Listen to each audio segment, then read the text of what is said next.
दोस्तों, आप सभी का स्वागत है आपके अपने जीके बेसिक्स चैनल पर। आज हम जानेंगे एग्जाम में पूछे जाने वाले कुछ महत्वपूर्ण प्रश्नों को उनके उत्तर के साथ में।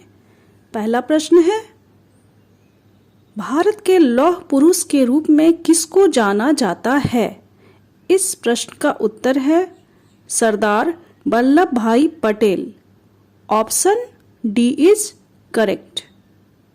अगला प्रश्न है, भारत में सार्वजनिक निर्माण विभाग का गठन किसने किया? इसका उत्तर है लॉर्ड डलहौजी। लॉर्ड डलहौजी का शासनकाल 1848 से 1856 ईस्वी तक काफी महत्वपूर्ण था। उन्हें डॉक्ट्रिन ऑफ लैप्स के कारण अधिक याद किया जाता है। लॉर्ड डलहौजी के काल में 1853 ईस्वी में पहली बार बंबई से थाने तक प्रथम रेलगाड़ी चलाई गई थी। लॉर्ड डलहौजी ने भारत में पहली बार सार्वजनिक निर्माण विभाग की स्थापना की, इसलिए ऑप्शन ए इज करेक्ट।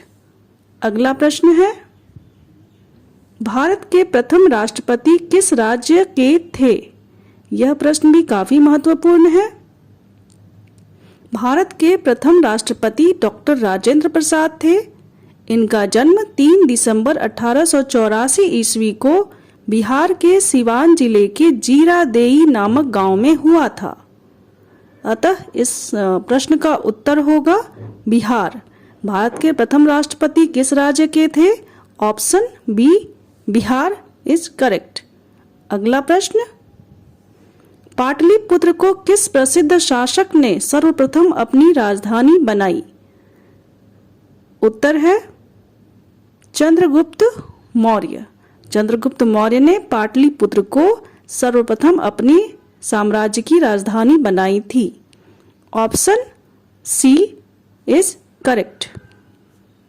अगला प्रश्न, नालंदा विश्वविद्यालय किस लिए विश्व प्रसिद्ध था? उत्तर है बौद्ध धर्म व दर्शन के लिए। Option B is correct.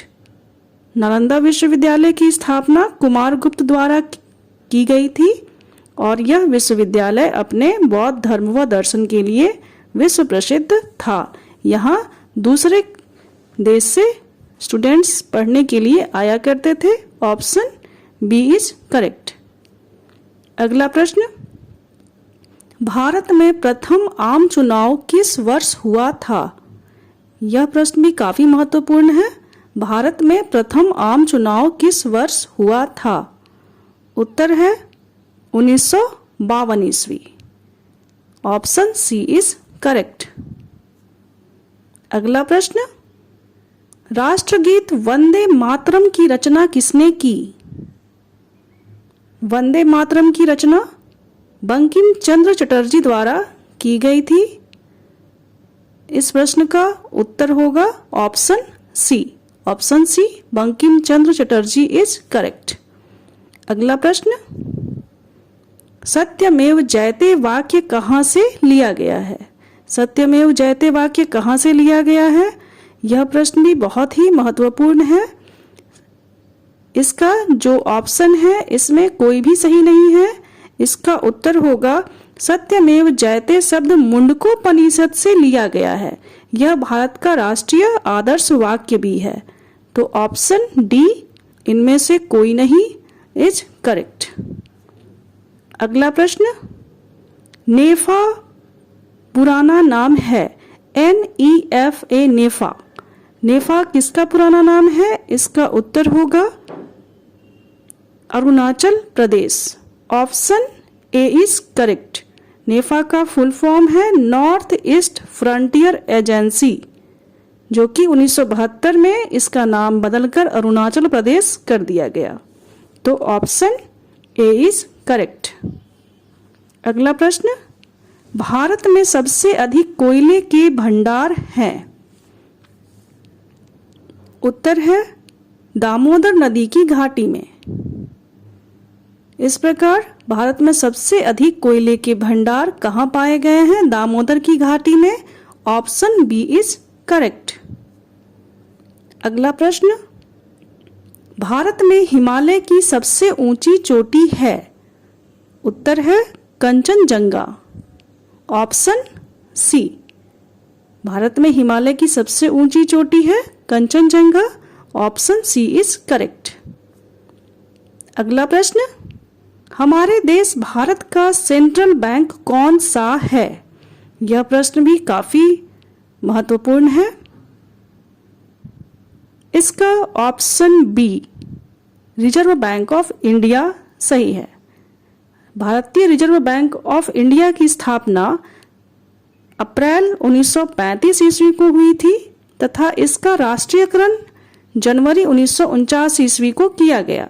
इसलिए हमारे देश का central bank reserve Bank of India है, ऑप्शन बी इज करेक्ट।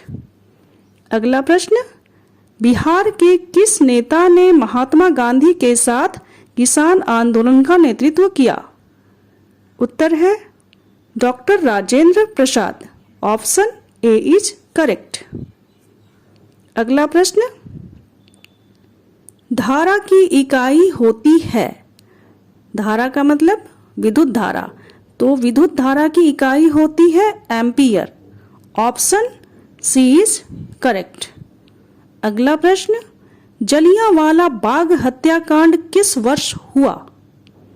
इस प्रश्न का उत्तर होगा 1919 ईस्वी। तो जलियांवाला बाग हत्याकांड 1919 ईस्वी में अमृतसर में हुआ था। अगला प्रश्न, किस कारणवश असहयोग आंदोलन को गांधी जी ने पीछे खींच लिया? इसका उत्तर है चौरी चौरा की हिंसा के पश्चात, ऑप्शन बी इज करेक्ट। किस कारणवश असहयोग आंदोलन को गांधी जी ने पीछे खींच लिया? तो उत्तर है चौरी चौरा की हिंसा के परिणाम स्वरूप। अगला प्रश्न, जय जवान जय किसान का नारा किसने दिया था? यह नारा काफी प्रसिद्ध हुआ था। इसका उत्तर है ऑप्शन ए लाल बहादुर शास्त्री। लाल बहादुर शास्त्री जी ने ही यह नारा दिया था, जय जवान जय किसान। बाद में इसमें जय जवान जय किसान और जय विज्ञान को जोड़ा गया। यह नारा अटल बिहारी वाजपेयी के द्वारा दिया गया था। तो अभी जो जय जवान जय किसान का नारा है, इसका उत्तर होगा Lal Bahadur Shastri, option A is correct. अगला प्रश्न, रामचरितमानस किसने लिखी है? इस प्रश्न का उत्तर है ऑप्शन सी तुलसीदास। यहाँ यह ध्यान देने योग्य बात है कि रामायण की रचना महर्षि वाल्मीकि ने की थी, परंतु रामचरितमानस की रचना तुलसीदास जी ने की थी। तो ऑप्शन सी इज करेक्ट। अगला प्रश्न, आराम हराम है का नारा किसने दिया था?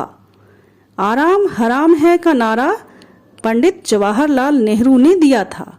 इसलिए इस प्रश्न का उत्तर होगा Pandit Jawaharlal Nehru, option A is correct. अगला प्रश्न, रेडियो का आविष्कार किसने किया था? रेडियो का आविष्कार किसने किया था? इस प्रश्न का उत्तर होगा Marconi, option B is correct. अगला प्रश्न, राष्ट्रगान जन गण मन का निर्धारित समय कितना है?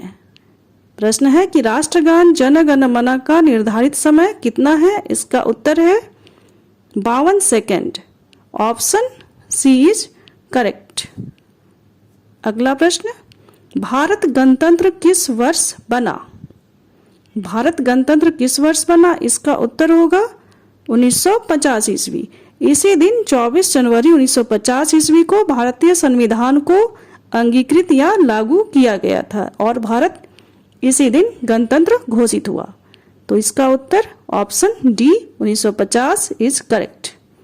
अगला प्रश्न, रामकृष्ण मिशन की स्थापना किसने की थी? रामकृष्ण मिशन की स्थापना किसने की थी? इस प्रश्न का उत्तर है स्वामी विवेकानंद, ऑप्शन ए। स्वामी विवेकानंद जी ने रामकृष्ण मिशन की स्थापना की थी, ऑप्शन ए इज करेक्ट।